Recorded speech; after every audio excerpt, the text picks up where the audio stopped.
పండగైనా సంబరమైనా మీ ప్రతి సెలబ్రేషన్కి only choice Vega jewellers. Exclusive bridal jewellery offers. Shop now. అన్నగారు తమ ప్రసంగం ముగించారు. వారి తర్వాత మా ప్రియ తమ్ముడు కుట్టిపులి, గౌరవనీయులైన హిందూ మత ధర్మాదాయ శాఖకు చెందిన మంత్రి, గడ్డపైన పుట్టిన ముద్దుబిడ్డ శ్రీ రమేష్ గారిని విశేష ప్రసంగం చేయడానికి ప్రేమతో ఆహ్వానిస్తున్నాము.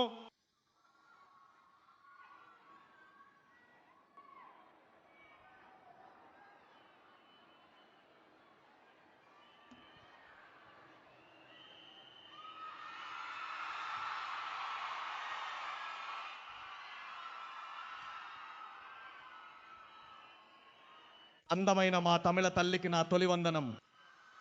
నా ప్రాణ సమానులైన నాయకుడు తలపతి గారికి వందనాలు.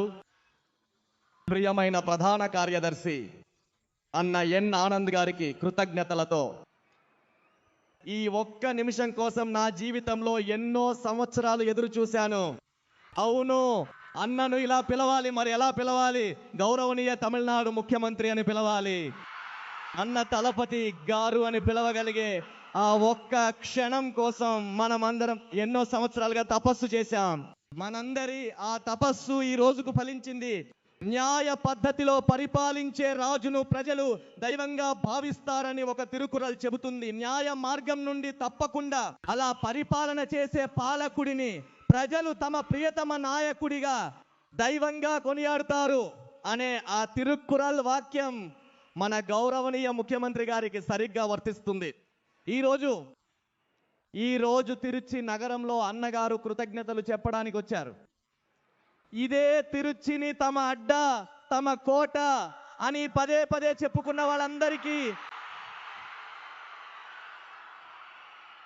దానిని కేవలం ఇసుక కోటగా చూపించి దానిని కూడా పడగొట్టి ఈ మలైకోట్టై మహానగరాన్ని మన నాయకుడి కోటగా ఈ రోజు మనం మార్చాము.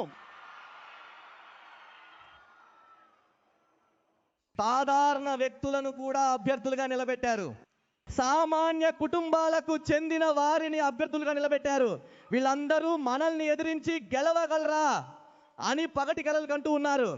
ఎందుకంటే సామాన్య కుటుంబం నుండి వచ్చిన నన్ను శ్రీరంగం శాసనసభ నియోజకవర్గ అభ్యర్థిగా ప్రకటించారు. ప్రకటించిన వెంటనే ఈ తిరుచికి తామే పెద్దలమని చెప్పుకునే చాలా మంది ఏమన్నారంటే, శ్రీరంగంలో గెలిచిన వారే ప్రభుత్వాన్ని ఏర్పాటు చేయగలరు, అదొక నమ్మకం అంటూ మమ్మల్ని హేళనగా చూశారు.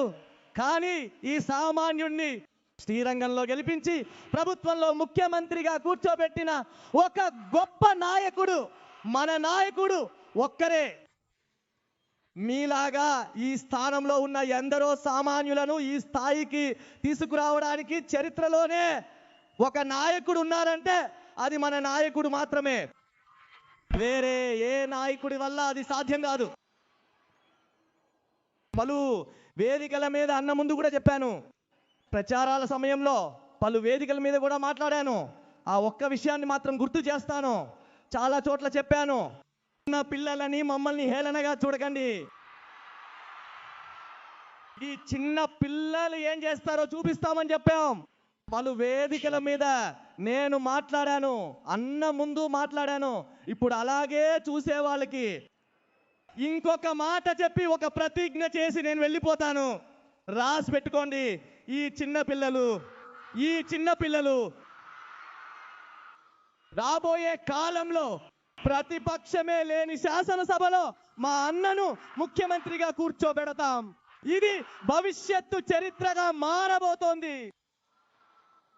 గౌరవనీయ ముఖ్యమంత్రి గారికి నా హృదయపూర్వక ధన్యవాదాలు తెలియజేసుకుంటున్నాను.